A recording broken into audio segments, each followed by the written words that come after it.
વલસાડ જિલ્લા કલેક્ટર નેમિષ દવે નિવૃત્ત થતા નવા કલેક્ટર ભવ્ય વર્માએ ચાર્જ સંભાળ્યો।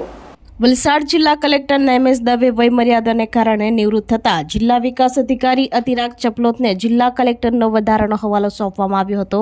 આ દરમિયાન રાજ્યમાં 16 જેટલા આઈએએસ અધિકારીઓની બદલીના હુકમ થતા વલસાડ જિલ્લા કલેક્ટર તરીકે ગાંધીનગર સ્થિત સ્વચ્છ ભારત મિશન ડાયરેક્ટર ભવ્ય વર્માની નિમણૂક કરવામાં આવી છે। જે અનુસંધાને શુક્રવારે જિલ્લા કલેક્ટર તરીકે ભવ્ય વર્માએ પોતાનો ચાર્જ સંભાળી લીધો હતો। જિલ્લા કલેક્ટર કચેરીના વિવિધ ખાતાના અધિકારીઓએ કલેક્ટરની પુષ્પગુચ્છ સાથે શુભેચ્છા મુલાકાત લીધી હતી। ઉલ્લેખનીય છે કે ભવ્ય વર્મા રાજસ્થાનના જયપુરના વતની છે, જેઓ વર્ષ 2016ના સનદી અધિકારી છે। આ અગાઉ તેઓ કચ્છ જિલ્લાના જિલ્લા વિકાસ અધિકારી અને લીંબડીના એસડીએમ સહિતના મહત્વપૂર્ણ હોદ્દા ઉપર ફરજ બજાવી ચૂક્યા છે।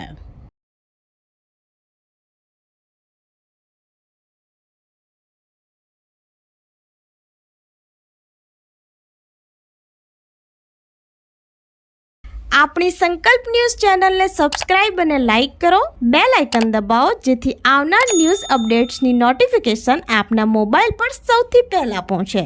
Like, subscribe and share the video.